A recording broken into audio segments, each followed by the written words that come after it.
Good afternoon, everyone. It's Miss Amy from Camden Public Library.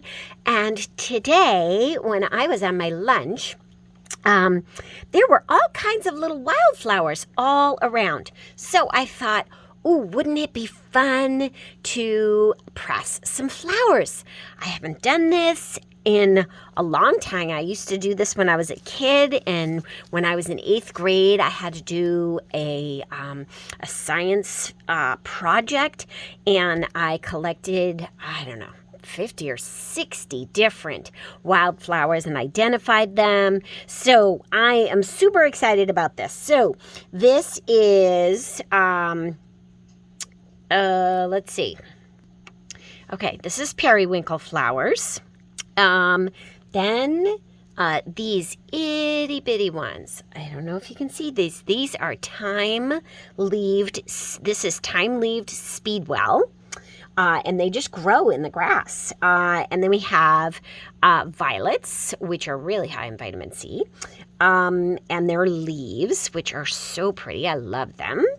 And then I have some forget-me-nots. Love the little itty bitty clusters of periwinkles. So what I have is some paper towel that I have folded in half, and I'm going to use 2 bits because I want it to soak up the moisture. And then I have some cardboard squares and some elastic bands. And what I'm going to do, and then the whole thing is going to get squished together. So what I'm going to do is I'm going to kind of lay these out how I want them to go. And I want some of these, I want these to like smush down because I want the flowers to show. So I'm gonna really help press that down. Let's see if we can get this speedwell to do the same thing. There you go. They're hard. Okay, let's see if we can get this because it's hard to press it. Okay, so I'm gonna do it like that. Nice. That's a hard flower to press because they're a tubed flower, and so it kind of smushes the whole flower. There we go. I'm gonna do that one a little bit like that. Okay, so I'm gonna do that. There we go. Kind of bending it so that I get them kind of open. And then here's the violet. Same thing. I have to smush it, and I'm gonna smush them on top of each other, kind of like that. I'm gonna do a few of those, and I'm gonna put them out there. Okay, so I'm kind of spreading them around so that I get more than one. And I want it, yeah, that one too. Okay, yeah, I want to do a couple leaves, a couple of those leaves. I'm gonna find a spot. Okay, so now I'm gonna do one more violet. What I'm gonna do is I'm gonna put this paper towel down. Whoops, and I want, oops, there we go.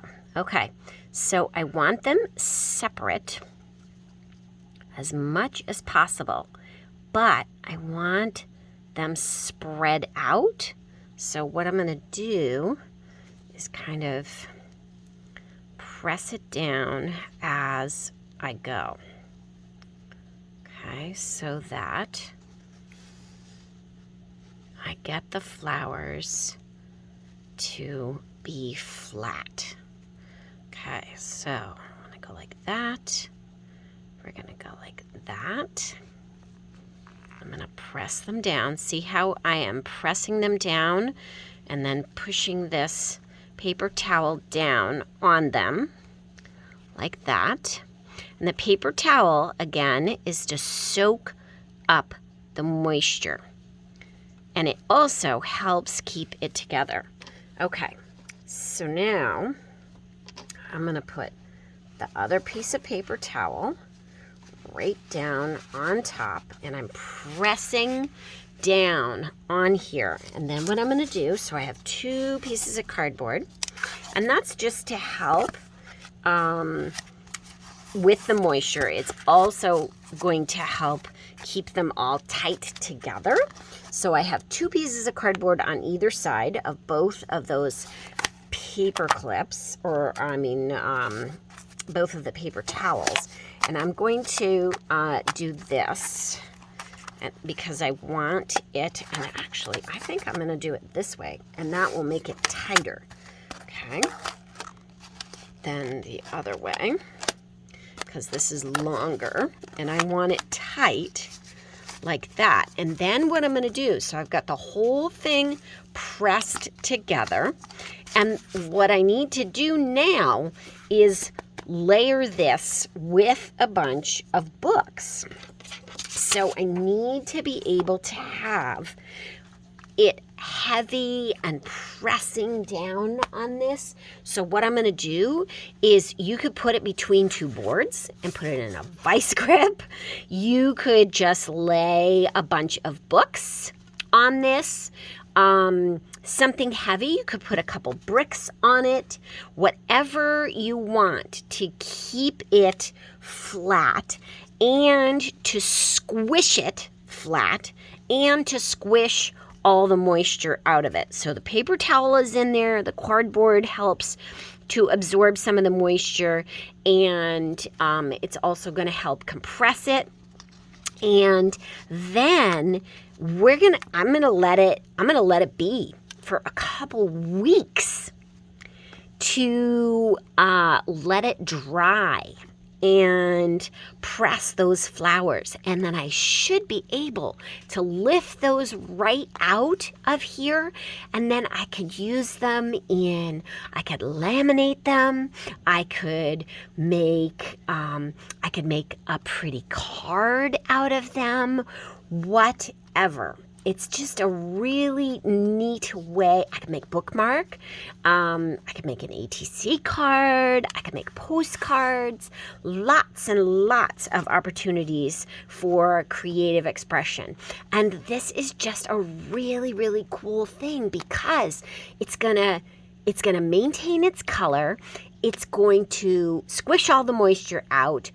Some of the flowers are going to press out better than others. Flat flowers definitely press out better. I was seeing lots of dandelions when I wasn't out there, but a dandelion is a very thick, moisture-heavy plant or flower. And so it's really hard to squish all the moisture out, which is why I chose some smaller, more delicate flowers in the speedwell and the violets and the periwinkle. So, yeah, try this at home. I'm super excited. This is a great STEM activity, and it's so fun to be able to use the flowers. And then you can see some flowers are going to take longer to compress and evaporate the moisture out of them, for them to be completely dry so that you can use them. So happy creating, and have a great time pressing some wildflowers. This is a great time of year when lots of wildflowers are starting to bloom, and more as summer goes along and spring comes along, more and more flowers will be available. So happy pressing. Miss Amy.